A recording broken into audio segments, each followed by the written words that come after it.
Beleza. É, então, continuando a nossa aulinha de ondas sonoras, a gente conseguiu abordar, acho que tudo que a gente tinha para tudo que normalmente cai no vestibular e as matérias que normalmente se espera que a gente saiba, né? Mas só dando uma recapitulada, então, porque no finalzinho acabou ficando bem rápido. Mas então, quando a gente fala de intensidade, a questão de nomenclatura, né? Quando a gente fala de intensidade, a gente está falando do volume, quanto a gente tem que botar na nossa caixinha de som lá, na nossa Samsung. Vou mudar aqui, ontem eu falei só o JBL, vou falar outra marca hoje. Então, o volume está relacionado com a intensidade. A altura, ela está relacionada com o quê? Está relacionada com a frequência, né? Que nem a gente viu. Então, um som alto seria um som mais agudinho e um som mais baixo seria um som mais grave. E espero que eu passando vergonha assim vocês consigam gravar melhor isso, porque normalmente só esses detalhezinhos que preciso lembrar, assim. A altura é relacionada à frequência e é mais agudo, né? Então, é mais agudo, mais grave. E normalmente é o que separa, e é o que separa as notas, né? A frequência separa uma nota da outra. Daí o que que separa, o que que a gente consegue distinguir ah, um instrumento do outro? A gente consegue distinguir um instrumento do outro pelo timbre dele, né? Então, a ondinha que vai estar sendo emitida, ela é o timbre e ela que diferencia se é um violão, se é uma flauta, enfim. A voz humana também, né? Cada um, quando a gente fala, todo mundo tem um. Não vai ter a mesma ondinha, né? Não vai formar sempre a mesma ondinha. Isso muda. Até por isso que é difícil de fazer. Hoje em dia tem bastante aplicativo e cada vez mais está crescendo de reconhecimento de voz, né? Isso é bem difícil por causa do timbre das pessoas também, porque como tu não tem um padrãozinho, assim, a gente não tá olhando sempre uma ondinha igual, né? A minha voz muda muito pra, sei lá, da Amanda, pro Matheus. Então, então essa variação entre uma voz e outra, ela dificulta bastante fazer esses sistemas, né? A Jenny perguntou, o ouvido absoluto está relacionado a quê?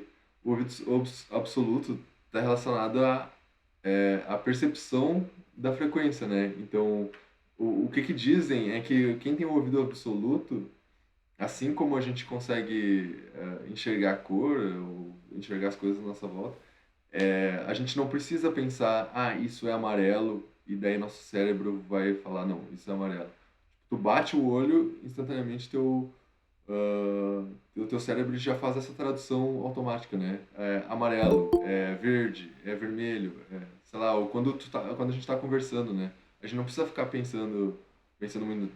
Isso também é quando a gente fala inglês, por exemplo, tem uma diferença. Sei lá, tu vai falar alguma coisa, uma palavra em inglês. A gente tem que pensar a palavra em português, pensar como é que traduz e assim tem um caminho intermediário, né? Então quando a gente escuta um som, uma música, pessoas normais, né? Porque eu não tenho ouvido absoluto. Se alguém tiver aí, parabéns. Parabéns para seus pais. Mas isso também é uma coisa que pode ser bastante treinada, né? Nossa, eu tenho um irmão que tem ouvido absoluto, que massa. Tipo assim, é uma coisa que pode ser bastante treinada. Eu tenho uns amigos que eles conseguem reconhecer bastante das notas, mas assim, o fenômeno de ter um ouvido absoluto, assim, o genético, assim, é que a gente não precisa dessa tradução na nossa cabeça. Tipo, a pessoa escuta o som e já sabe qual é a nota, assim, é automático, sabe? É, imagina se tu tem um ouvido absoluto, deve ser muito, muito bom, assim, pra alguém toca uma música, tu já sabe, já tem na tua cabecinha como tocar também. Que massa, mas que legal. Mas então tá relacionado a isso, né? Então é a percepção da frequência. Normalmente a gente não precisa fazer essa tradução. A gente percebe a frequência, normalmente a gente escuta música, a gente gosta ou não gosta, mas essas pessoas normalmente o cérebro delas já direto já sabe, assim. Bate uma frequência no ouvido delas, ele já traduz, assim, isso é tal, isso é. Assim como a gente traduz pra cor, sabe? A gente vê uma cor, a gente sabe, isso é amarelo. Bate uma frequência, a pessoa sabe, dó, fá. Enfim, então, beleza. Eu acho que isso daqui eu passei bem rapidinho, mas também não tem muito o que discutir, assim, não tem muito o que a gente ficar teorizando sobre. Isso são dados mais, assim...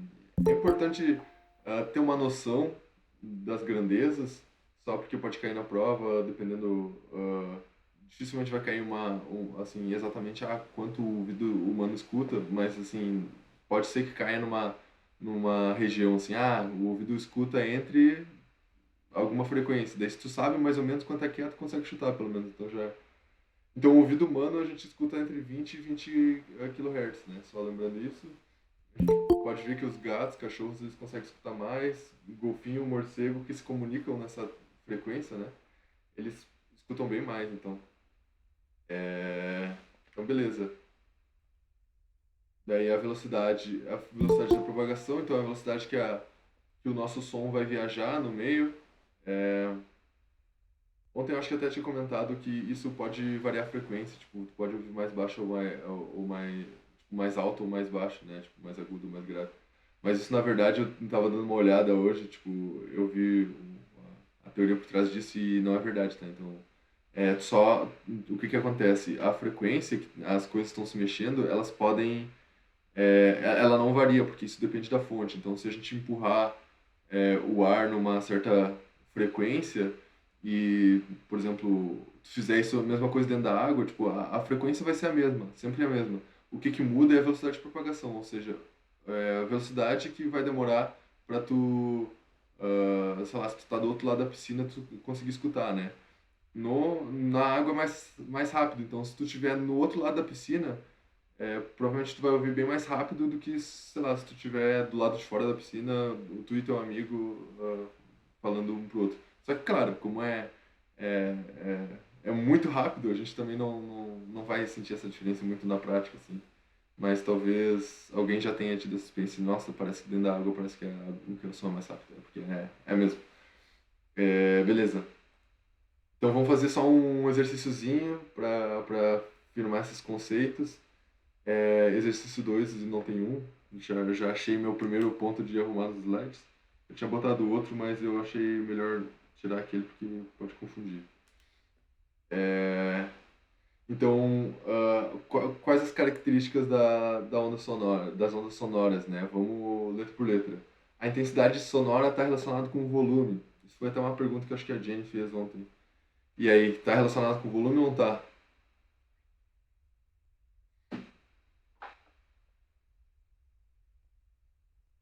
Sim. Alguém acha que não tá? Alguém concorda com a Jenny? Sim. Beleza, então a intensidade sonora, que nem a gente conversou, está relacionada com volume, né? Quando a gente fala de volume, a gente está falando da intensidade, o quão grande é a nossa ondinha, se a gente fosse desenhar, ou o quanto o ar está sendo comprimido e está expandindo, né? Isso, então, ok, a primeira é verdadeira. Deixa eu até fazer assim, tirar um print.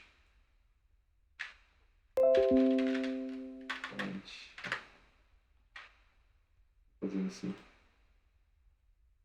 alta tecnologia. Certo. Opa.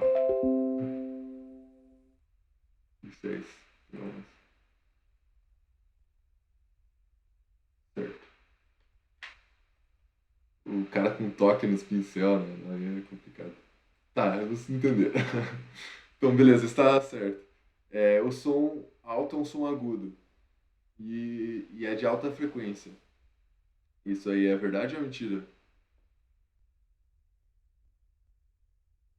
A Jenny disse que é verdade. O Valentino disse que é verdade. É verdade, então é isso aí. É que nem eu fiz aquelas vozes antes. O som alto é o som agudinho. E se ele é mais agudo, ele está variando mais. Então é uma alta frequência, né?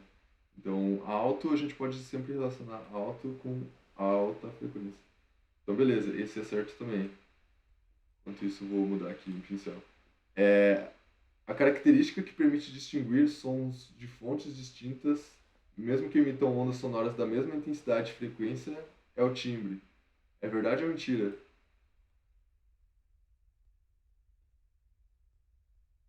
V, V.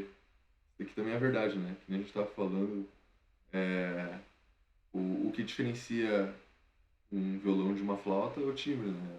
A nossa ondinha que ela vai mudar de formato ali. Então, beleza, mesmo que tenha a mesma frequência, ou seja, que ela se repita no mesmo intervalo,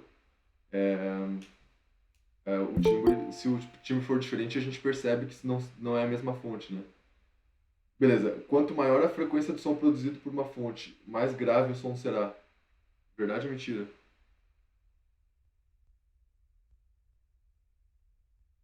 Aí, gurizada, tá rápido. Essa é mentira.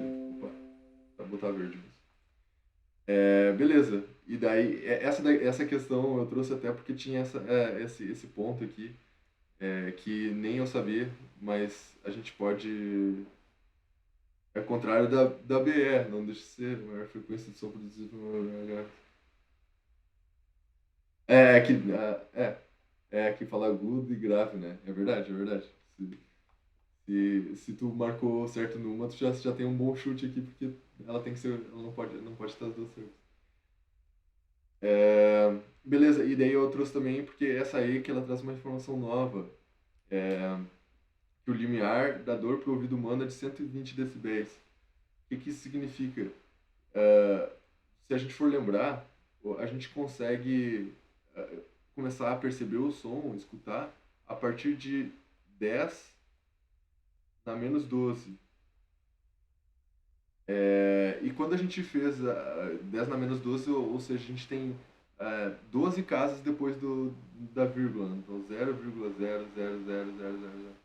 É, então, o que a gente tinha visto ontem? Se a gente estava num show do Wesley Safadão com... Vamos pegar uma caixa de som com 100 watts.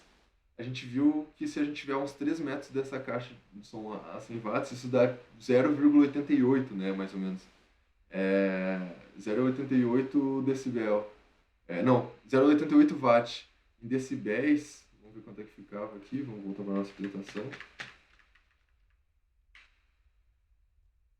Não, 120 decibéis. Então a gente tava sofrendo no show do Wesley Safadão. Então não vale a pena chegar cedo do show do Wesley Safadão. Percebam. É... Mas beleza, então. Eu trouxe justamente porque é uma informação que é o tipo de coisa que eu não saberia no vestibular, né? Então, que nem ali a Duda comentou, é bom que a gente tenha a certeza de algumas coisas aqui, beleza? A gente sabe o que que é. E a gente tem uma noção de escala. A gente sabe que o limiar do ouvido humano é muitos zeros depois da vírgula. Então, talvez isso daqui seja um valor razoável, né? Então, sei lá, é mais um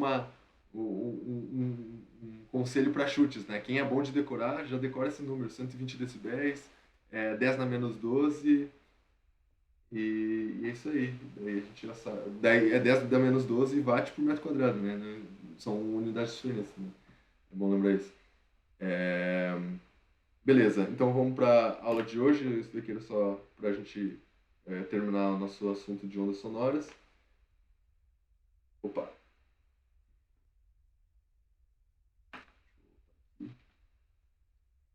não tá normal. Beleza. Então eu deixei esse assunto por último porque ele junta um pouco de ondas sonoras e ele também pega o conceito de ondas estacionárias. E é por isso que eu falei que a gente ia ver como é que funcionava a flauta, né? A flauta do MC Fiote ali, do Bum Tan Tan. Quer dizer, Bum Tan Tan. Enfim. É, Mas a ideia que a gente tem que ter na nossa cabeça agora, os conceitos que a gente tem que ter na nossa cabeça agora é que, beleza, o ar é quem carrega o som, né? Que provoca a nossa sensação de som, de percepção de som. E, e também que ele vai fazendo uma onda como se fosse uma corda, só que, claro, a gente viu que tem as diferenças, né? Que uma é transversal, outra é longitudinal, mas assim, ela também tem um movimento cíclico, né? Então ela vai expandir e ela vai comprimir. E vai ficar fazendo esse movimento como se fosse a nossa corda variando, né? De altura, assim. Então, beleza, o que que acontece se a gente coloca um alto-falante na frente de uma lata, né? É, Vamos imaginar, até pegar aqui. pra gente ir discutindo esse conceito, é, se a gente, se a gente bota um alto-falante dentro na frente de uma lata, é, fala boa pra fazer alto-falante com um BGL do papel higiênico. Ah, o bagulho do papel higiênico, ah, pode crer. Depois a gente vai ver um com um tubo aberto, daí eu acho que vai se encaixar melhor. Mas imagina que a gente tem uma pressão de ar aqui que está entrando no nosso tubo fechado, né? Então ele vai empurrar todas essas moléculas. O que que acontece? Vamos começar pelo fundo aqui. Para mim é mais intuitivo sempre. O que acontece com essas moléculas aqui, né? Porque a gente está empurrando. Eu não sei se deu para ver direito porque eu botei bem aqui. O que que acontece com essas moléculas aqui? É, Se a gente for ver, a gente está empurrando, ou no caso, quando o alto-falante ele retrai, ele meio que dá espaço para o ar tomar conta, então o alto-falante ele tem essa capacidade de empurrar o ar e de deixar, de expandir o ar, né, digamos assim. Então, o que que acontece com essas moléculas do fundo? A gente pode ver que elas vão se mexer bem menos que as que estão aqui na frente, né? A gente pode imaginar sempre o ar como se fosse um elástico, assim, porque o ar ele tem essa característica de compressibilidade, né? Então, se a gente imaginar que isso daqui é um grande elástico, o que que acontece? Aqui na frente a gente vai mexer um monte e aqui no fundo a gente não vai mexer quase nada. Então, vamos desenhar um gráfico, vamos desenhar um gráficozinho só para a gente já ir discutindo melhor esse conceito. Eu sei que tem linhas ali no Paint, mas eu esqueci no momento que eu comecei a desenhar. Então, beleza, vamos dizer, sei lá, que aqui não se mexe, é zero. O movimento é zero ali. E vamos botar aqui um movimento máximo. Beleza, aqui no fundo a gente tem movimento zero. E aqui na frente, se a gente pensar nessa mesma maneira, a gente tem o movimento máximo, né? Que é onde as moléculas mais conseguem ir para frente e voltar. Então, vamos botar aqui no início. Deixa eu começar aqui junto com o tubo. Aqui a gente tem o movimento máximo. E nesse meio termo aqui, a gente pode ver que, sei lá, quando a gente está mais pro início aqui, a gente vai conseguir mexer bastante ainda, mas chega um momento que as moléculas elas começam a ficar apertadinha, apertadinha e não conseguem mais se mexer. Então a gente poderia dizer que tem uma característica mais ou menos assim, ó, na, na- no movimento das nossas moléculas, digamos assim. E o que é muito interessante, né? Porque se aqui a gente não mexe, é como se fosse, agora expandindo já o conceito, é como se fosse uma onda estacionária, né? Se a gente for parar para pensar. Porque aqui a gente tem um lugar que mexe bastante, vamos pensar como se fosse um ventre, e aqui não mexe nada. Então a gente pode considerar que uma onda sonora num tubo, ela pode gerar uma onda estacionária, né? A Amanda perguntou, professor, por que alguns lugares têm eco? Tipo, por que o som fica diferente quando a gente está no banheiro ou num grande salão, por exemplo? O que acontece com as ondas para dar essa diferença no som? Tem bastante relacionado com a geometria do lugar. Então, um lugarzinho menor, as ondas, como elas são ar, né? É a mesma coisa que a gente pensar. Vamos dizer que a gente pegou uma porçãozinha do ar, né? É a mesma coisa que a gente lançar uma bolinha. Se tu tá no banheiro, a chance dele bater em várias paredes antes de bater no chão, digamos, se tu atirar bem forte, tu tem que tirar bem forte mesmo, é bem maior do que num salão, né? Então, é isso que acontece. Como o som ele se propaga para todos os lados, é meio que sai enlouquecido batendo nas paredes e o nosso ouvido vai pegar esse retorno. Então, por isso que a gente normalmente gosta de cantar no banheiro, cantar no chuveiro, porque o som rebate mais e é como se a gente estivesse usando aqueles pontos que os cantores usam, né? Eles botam um fonezinho para ficar escutando eles mesmos. Então é mais ou menos essa ideia, tipo, o som rebate e volta pra gente. E aí é basicamente isso que é o eco. E Professor, seria tipo o fato de ter mais espaço para o som se propagar, não é? Tipo, não tem obstáculo para frear e voltar, então ele se propaga mais, a ponto de que a velocidade da volta é maior e por isso a gente não acaba, né, tipo, detectando. Não seria é, isso? Tipo assim, o som parecer diferente, ele tem bastante a ver com a geometria também do lugar. Tem algumas. Eu já visitei uma sala que eles testavam um som dentro e eles fizeram as paredes inclinadas, porque daí batia na parede e ia pro chão direto. Dentro do chão eles tinham um tapetão. Então a percepção do som é que nem aqui o meu quarto, ele tem um armário, tem uma janela, então ele não reflete tanto. Já no quarto da minha amiga que mora comigo, ele é bem pequenininho e não tem janela. Então o som reflete que nem um doido. Parece que a gente está dentro de uma latinha, entendeu? Então tem bastante a ver com a geometria, o que, que vai gastar a energia desse som. Tipo, aqui, se bate no armário, ele já vai dar uma amortecida. A parede, se ela fosse de metal, imagine se você estivesse dentro de uma parede, de um quarto de metal. É, dá para imaginar que a gente teria um som bem mais estridente, assim, bem mais de lata mesmo, né? Porque o som rebate ele bem mais. E isso que tu falou também é verdade. Se tu tá num lugar que tem uma parede muito mais longe, vai demorar muito mais para ele ir lá e voltar. Então, a percepção do som ela tem bastante a ver com o que, que tem à nossa volta, assim, se vai rebater ou não.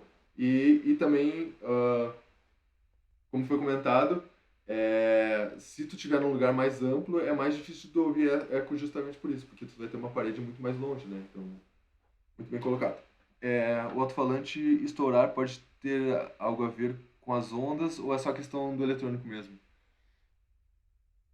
Normalmente é a construção física dele mesmo.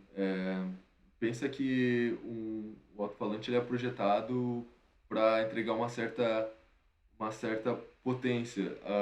Algumas frequências, dependendo do alto-falante, por exemplo, tu só consegue trabalhar em baixas frequências. Então pode ter relacionado com a onda, mas normalmente é pela construção física dele, assim. Então eu acho que as duas coisas na real estão relacionadas, né? Porque o que estraga ele acaba sendo um princípio físico, né?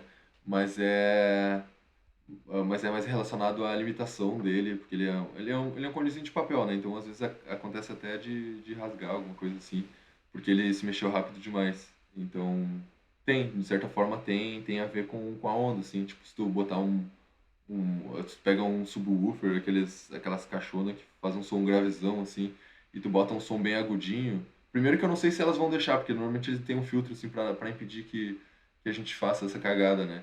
Mas se ele deixasse, provavelmente ia dar problema, porque ela não foi feita pra isso. Mas beleza, então voltando para no nosso som dentro da lata, o que acontece é isso. Na abertura da lata aqui, a gente tem uma movimentação bem grande das partículas. E no fundo, ela é zero, né? A gente pode considerar que é zero.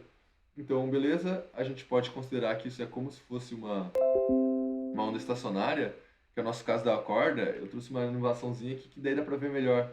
É, e como a gente pode ver, ó, na borda sempre a gente vai ter um máximo de movimentação.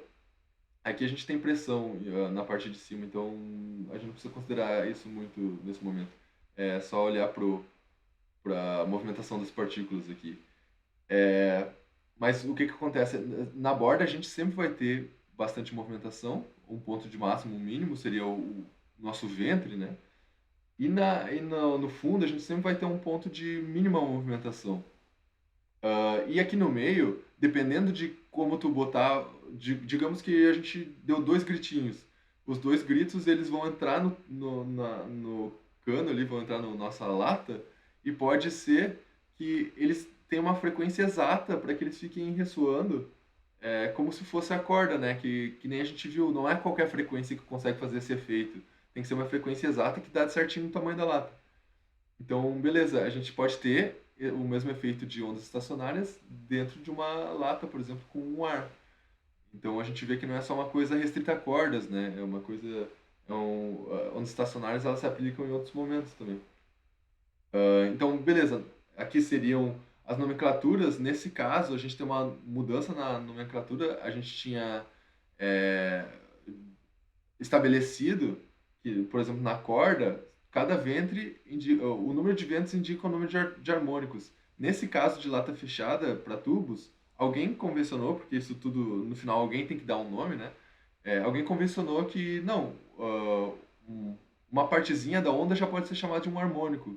E daí, se a gente for perceber aqui, o que acontece é que a gente está pegando só uma partezinha da onda, ó. Aqui no caso a gente está mostrando duas ondas, porque como a gente viu, a gente sempre precisa de ter duas ondas, duas ou mais ondas, para que elas se interfiram e façam esse efeito, né? Então no caso do som aqui, ele está mostrando a diferença entre a movimentação de partículas, né? É, essas imagens estão mostrando isso. Então nesse caso aqui a gente vê que a gente está pegando um quarto e a gente está chamando um quarto da nossa onda, ou ainda olhando de forma diferente, metade do nosso ventre a gente já considera um harmônico. Então, beleza, aqui a gente tem uma metade, duas metades, três metades. Então, esse é o terceiro harmônico. Aqui a gente tem uma, duas, três, quatro, cinco metades do nosso ventre. Então, são cinco harmônicos. E assim por diante, né? A gente vai seguindo sempre nessa lógica. Aqui só trouxe então a representação. Aqui a gente está usando os três quartos da nossa onda. Daí quando a gente chega no quinto harmônico, a gente já está usando uma onda completa e mais um pouquinho, né? A gente está usando todo um ciclo completo e mais um pouquinho. Mais um quarto. Então, aqui eu trouxe então umas formulinhas. Como eu disse, eu sou um que não consigo decorar fórmula, mas para quem gosta, dá para ver que a gente tem um padrãozinho. Ó, quando a gente tem um harmônico, a gente tem 1 lambda sobre 4. Quando a gente tem o terceiro harmônico, é 3 lambda sobre 4. Então a gente sempre vai multiplicar o nosso harmônico por um quarto de lambda. É uma forma de pensar, né? E o que que acontece, que nem o Daniel comentou ali, se a gente, em vez de a gente usar uma latinha, a gente usar um bagulho de papel higiênico ou um cano, o que que acontece nesse caso? A gente vai ter uma onda estacionária. Se a gente for pensar, que nem a gente estava vendo, se a gente bota um som que ele tem exatamente o tamanho necessário para que ele consiga expandir e comprimir, sendo que no fundo da lata, por exemplo, ele não se movimente, então ele vai dar essa impressão, é, que nem na corda, que ele não está se mexendo, né? As partículas estão se mexendo, mas parece que o som não está andando ali dentro. O que na verdade ele está, né? Só que olhando de fora, deixa eu só trazer o gifzinho aqui de novo. Olhando de fora, parece que as partículas elas estão paradinhas, mas parece que as ondas não estão se mexendo, mas se a gente lembrar, tem uma onda vindo para cá e ela tá voltando, sempre fazendo esse movimento, né? Então aqui é a mesma coisa. Só que o que acontece? Agora a gente tem que botar uma onda de frequência diferente para que a gente consiga passar aqui dentro e sair do outro lado também com uma variação máxima. Porque aqui a gente tem dois lados abertos. Então, que nem a gente viu, se a gente tem um lado fechado, as partículas não vão se mexer. Beleza, se elas não vão se mexer, a gente sabe que aquele ponto é zero. No ponto que a gente tem aberto, a gente sabe que a gente tem que ter variação máxima. Então, beleza, nos extremos aqui a gente sempre vai ter variação máxima. E daí, dependendo da frequência que tu colocar, a gente vai ter uma onda estacionária diferente lá dentro. E aqui a gente volta à mesma lógica, quantidade de ventos e a quantidade de harmônicos. Só com a ressalva de que nesse caso aqui, por exemplo, a gente está pegando uma onda que começa lá embaixo e termina lá em cima. Por exemplo, a gente não pega uma onda que faz é, o desenho de um ventre, né? Então, mas a gente consegue seguir a mesma lógica, ó, meio ventre, meio ventre, então isso aqui é um ventre inteiro. A gente pode considerar, então, primeira harmônica, segunda harmônica, terceira harmônica, aqui que a gente tem meio, meio, dá um, dois, três, né? Então, beleza. Aqui eu trouxe mais uma, um, um exemplinho disso, que no nosso caso, que nem a gente estava vendo antes, aqui já seria uma onda completa, né, na segunda harmônica, que é como na corda, por exemplo. E, de novo, umas formulinhas. Eu vou tentar lembrar de botar umas formulinhas sempre, porque a galera normalmente consegue decorar esse tipo de coisa, sei lá, um dia antes da prova e pode ser que ajude. Então, nesse caso aqui, a gente vê que a gente multiplica o nosso comprimento de onda por 2 pela quantidade, pelo harmônico. Então, assim, o primeiro harmônico, 1 vezes metade de um comprimento de onda, segundo harmônico, 2 vezes metade de comprimento de onda, terceiro harmônico, 3 vezes a metade de comprimento de onda, então sempre assim, né? Então, beleza. Não sei se vai dar tempo de fazer um exercício, já 7:2. Eu vou deixar então só como provocação, na próxima aula a gente retoma isso daqui. Se você tiver alguma dúvida, na verdade, talvez a gente consiga aproveitar melhor o tempo. Porque são 8 minutinhos, não é tanto tempo assim pra fazer o exercício. Alguém tem alguma dúvida? Ah, a idade da flauta que eu comentei do MC Fiote, porque o que que acontece? Como é que funciona a flauta?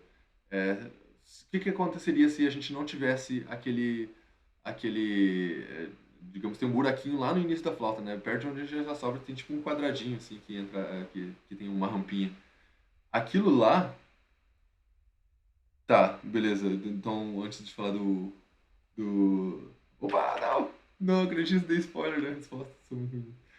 É, Tá, mas enfim, só pra terminar da flauta, aquela rachadinha lá, o que acontece quando a gente assopra, ela meio que faz o caos ali no ar. Então, o ar tava vindo bem bonitinho, ele bate naquela rachadinha e começa a vibrar.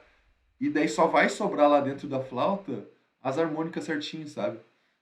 Então é assim que funciona a flauta. Aquele buraquinho, ele faz com que tenha uma perturbação no ar. O Dani perguntou da parte dos harmônicos. Tu diz respeito a como saber o nome de cada uma delas, esse tipo de coisa? Ou mais em relação às fórmulas ali? Quantas são mesmo? Tá, beleza.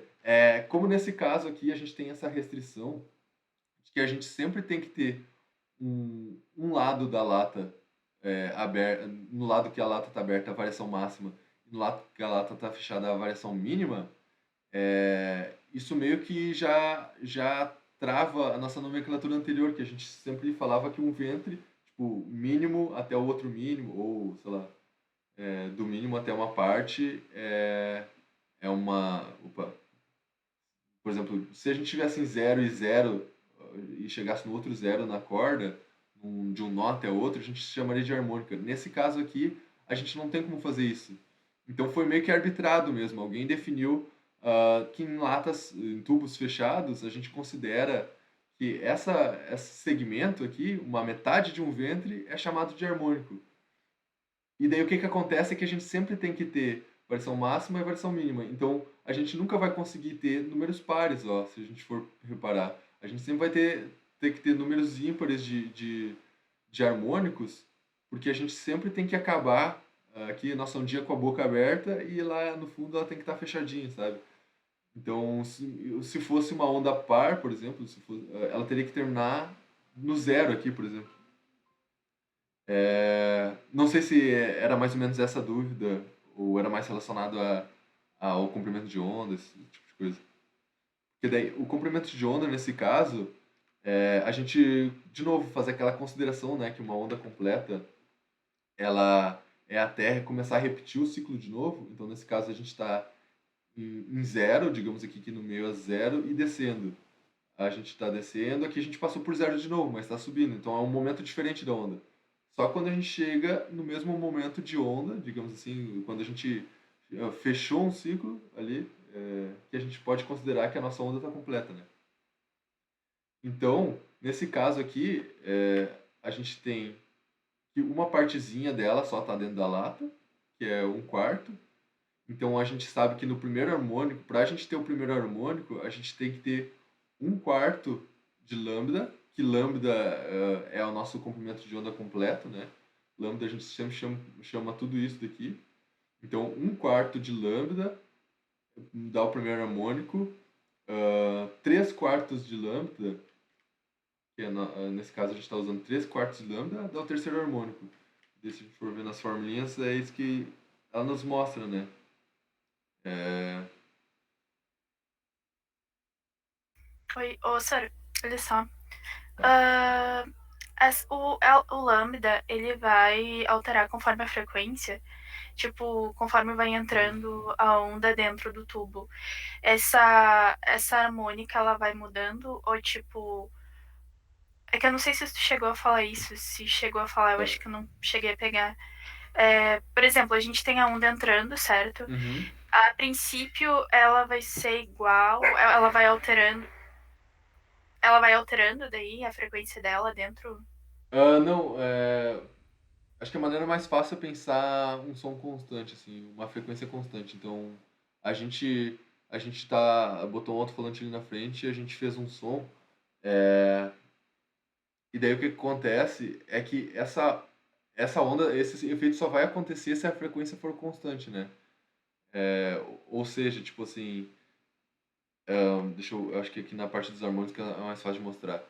A onda, ela tem que ter sempre esse tamanho aqui para que ela reflita no final, e chegue outra onda que vai colidir com ela e vai provocando esse efeito. Então, é difícil de pensar no ar, porque no ar a gente está comprimindo e está andando ao mesmo tempo, né? Mas é bem isso daqui que está mostrando no GIFzinho. O que que acontece é que as partículas elas estão se empurrando, então quer dizer que o som ele tá indo e tá voltando. Só que a gente tem que imaginar que é como se a gente tivesse ah, dois sons ao mesmo tempo, sabe? Tipo assim, duas pessoas gritando aqui. Tipo E assim, essa. pode falar, Ai, pode. desculpa, pode falar. Não, não, eu falei no caso do alto-falante, o alto-falante ele teria que fazer o papel de dois geradores ali, ou a gente teria que tapar a lata depois, sei lá, ou fazer alguma coisa pra, pra manter, tipo, duas ondas, né? Sempre fazendo Uhum. esse efeito. Mas. E essa onda, ela não ia sofrer interferência ali dentro? Ela tá sofrendo interferência, né? Porque são. Talvez isso eu não tenha deixado muito claro, mas isso é como se fossem duas ondas do som, ela indo até o final e Hum, voltando. É como se fosse a corda, né? uhum. Só que enquanto uma tá meio que expandindo, a outra tá Tô comprimindo. comprimindo. Então elas ficam fazendo esse efeito e quando elas se juntam, dá esse efeito de estacionário, né? Parece que o som não está se mexendo nesse caso. Tipo, as partículas de ar elas ficam mais ou menos sempre no mesmo lugar, mas o som ele está sendo provocado, né? Se a gente estivesse escutando aqui, Seria tipo uma interferência destrutiva. destrutiva e construtiva, né? Dependendo do momento. Sim, sim. Mas tipo, nesse seria destrutivo, no caso, não? Porque daí a gente tem uma indo para uma direção e a outra indo para a direção contrária. Hum.